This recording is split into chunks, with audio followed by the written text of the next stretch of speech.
किया था।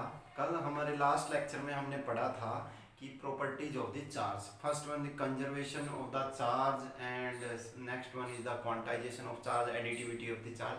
आज हम पढ़ेंगे कि जो चार्ज के बीच में रिपल्सन, मान लो दो चार्ज है, एक पॉजिटिव चार्ज है एक नेगेटिव चार्ज है, इनके बीच में जो रिपल्सन होती है, एक दूसरे पे जो फोर्स लगाते हैं वो कितना है, that is force of repulsion. Force of repulsion. तो आज का टॉपिक है ये फोर्स ऑफ रिपल्सन और फोर्स ऑफ अट्रैक्शन को निकालना। हमारा आज का टॉपिक है कूलम्ब्स लॉ। Coulomb's law. सबसे पहले इसको कूलम्ब्स लॉ इसलिए कहा जाता है क्योंकि कूलम्ब्स ने इसको दिया था, और ये जो बेसिकली दो चार्ज के बीच में सेम पोलरिटी के हो सकते हैं, डिफरेंट पोलरिटी के हो सकते हैं, उसका अमाउंट को बताता है कि वो फोर्स कितना होगा। इसलिए हम यहाँ पे फोर्स ऑफ कूलम्ब्स लॉ का यूज करेंगे। According to Coulomb's law, according to Coulomb's law, according to this law, force between the force of attraction or repulsion between two charges placed at separated by a small distance, let us consider this small distance is r, is directly proportional to, force is directly proportional to the product of the charges। मान लो इसके ऊपर charge q1 है, ये है q2, तो product of the charges and inversely proportional to the distance between, inversely proportional to the distance square of the distance between them। It is inversely proportional to the square of the distance between। If we combine F is equal to Q1 Q2 by R square, अगर हमने ये directly proportional sign लगाएं, F directly proportional to Q1 Q2 by R square, इसको combine लिख सकते हैं। और अगर हम इस डायरेक्टली प्रोपोर्शनल को हटाएं तो F is equal to K Q1 Q2 by R square। और जो ये k की वैल्यू होती है यहाँ पे, k is equal to 1 by 4 pi epsilon naught. Epsilon naught is the permittivity of the free space, जिसकी वैल्यू होती है, एप्सिलॉन नॉट की वैल्यू होती है 8.85 इंटू 10⁻12 ये होती है। तो अब इसकी यूनिट भी निकालेंगे, क्या होती है। तो इसकी k की वैल्यू क्या, k की अगर इसको k को पुट करेंगे तो ये होती है 9 इंटू 10⁻9। तो k की वैल्यू ये आ जाती है, और epsilon not permittivity of the free space ये होती है। ये कांस्टेंट है, इस कांस्टेंट की वैल्यू है। तो फोर्स क्या हो गया यहाँ से, अगर फोर्स किसी टू चार्जेस के बीच में निकालना है, हम सीधा यहाँ पे k की वैल्यू रखेंगे। k की जगह हम रख सकते हैं 1 by 4 pi epsilon naught Q1 Q2 by R square. R is the displacement between these two charges. This is the Coulomb's law. अगर हम एक मान लो, लेट अस कंसीडर कि ये चार्जेस हैं, मान लो Q1 की वैल्यू है 10 कूलम, Q2 की वैल्यू है 12 कूलम, अगर उनके बीच डिस्टेंस है r है 5 मीटर, तो अगर हमें फोर्स निकालना है तो फोर्स क्या हो जाएगा, k Q1 Q2 by R square. Q1 Q2 कितना है 10 into 12 divided by R square 5 square into में, और इसके साथ जो हम k की वैल्यू हो वो क्या है 9 इंटू 10⁻9। तो यहाँ से हम कैलकुलेट कर सकते हैं, 5 स्क्वायर है यहाँ पे, तो क्या हो जाएगा 5 से अगर इसको कैंसिल आउट करें तो हो जाएगा हमारा ये 25 आ गए यहाँ पे, तो 25 लिख सकते हैं इसको। 5 2 तो कितना हो गया 24 इंटू 9 इंटू 10⁻9 बाई 5। तो इससे अगर हम और डिवाइड करना चाहें तो क्या होगा 24 इंटू 9 इंटू 10⁸8 इंटू 10 लिख सकते हैं उसको, 5 2 2, तो क्या हो गया 48 इंटू 9 इंटू 10⁸8 न्यूटन। तो ऐसे हम इसकी मल्टीप्लाई करके निकाल सकते हैं 72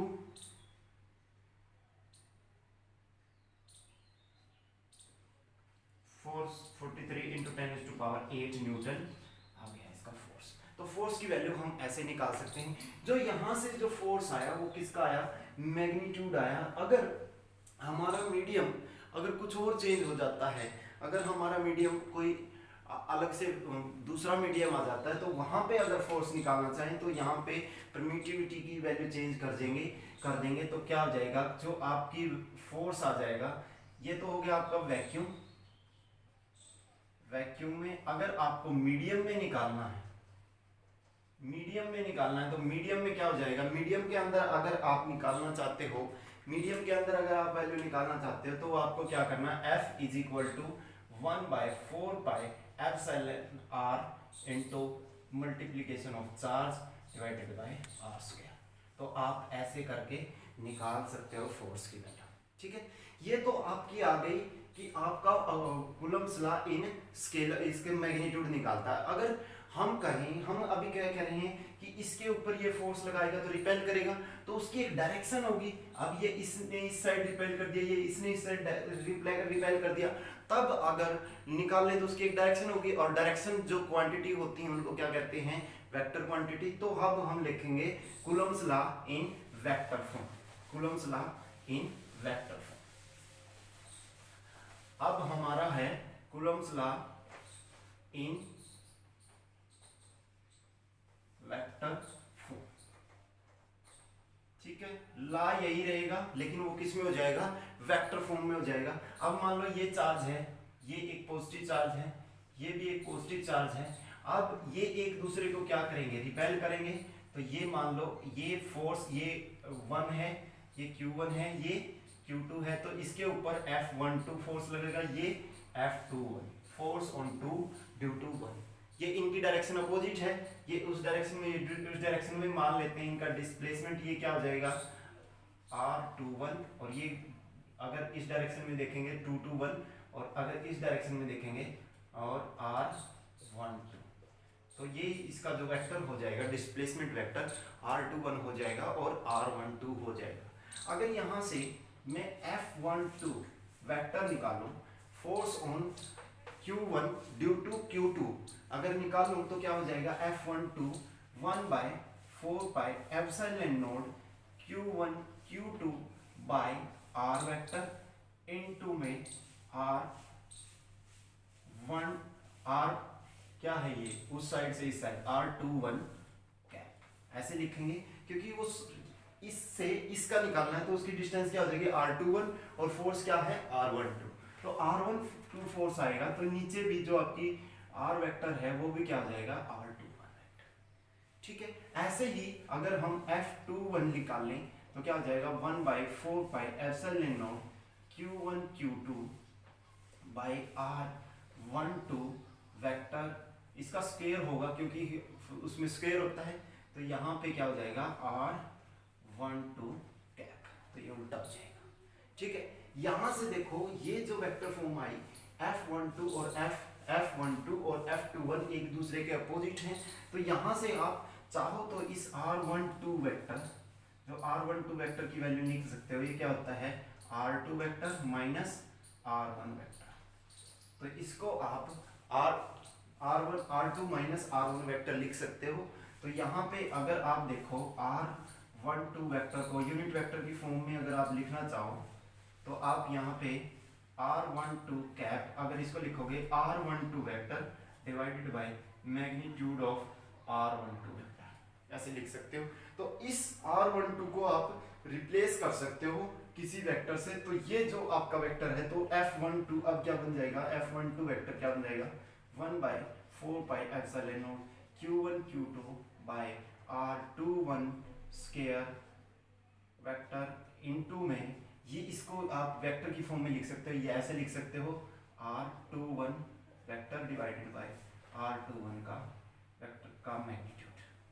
ठीक है, अब यहाँ पे देखो आप, ठीक है, इसकी जगह आपने लिख दिया, ये जो नीचे था ये दोनों में डिस्टेंस थी, ये तो क्या है डिस्टेंस है, ये डिस्टेंस मेजर की है हमने, जो डिस्टेंस है ये भी डिस्टेंस है, तो डिस्टेंस क्या हो जाएगी क्यूब हो जाएगी 1/4 epsilon naught Q1 Q2 by R21 की क्यूब, और यहाँ पे R21 वेक्टर बाय R21 तो यहाँ पे लिख दिया, तो ऐसा R21 में हो जाएगा। और सिमिलरली F वेक्टर अगर हम 21 निकालें तो क्या हो जाएगा 1/4 epsilon naught Q1 Q2 by R12 cube into R12 vector.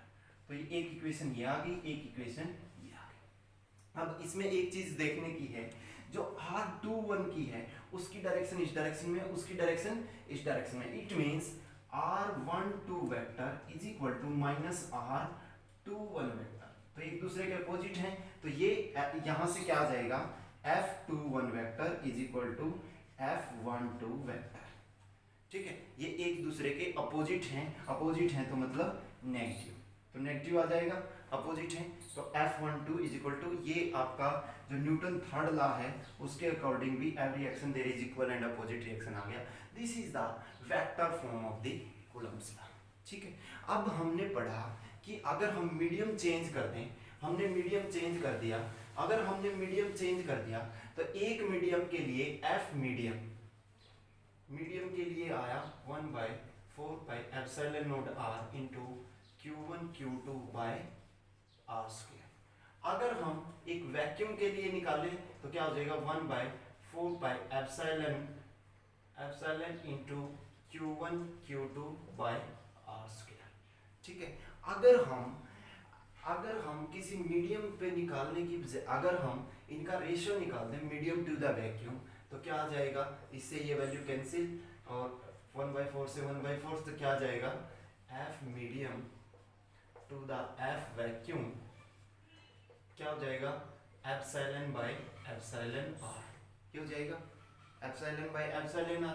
तो इसको हम क्या कहते हैं, K, that is the dielectric constant, electric constant. ठीक है, तो यहां से आ गया कि अगर हमारे पास, और इसको K कह सकते हैं, तो एप्सिलॉन क्या हो जाएगा, K इंटू एप्सिलॉन r। तो जो आपकी वैल्यू आएगी एप्सिलॉन नोड की, जो वैल्यू आएगी, जो एप्सिलॉन की वैल्यू आएगी, तो वो इस तरह से आप लिख सकते हो। ठीक है, तो इस तरह से आपका कूलम्ब लाइन वेक्टर फॉर्म हो गया। तो आप यहाँ से निकाल सकते हो कूलम्ब लाइन वेक्टर फॉर्म। अब और आगे हम इसी का यूज करके बहुत सारे क्वेश्चन सोल्व करेंगे नेक्स्ट लेक्चर में। इसके लिए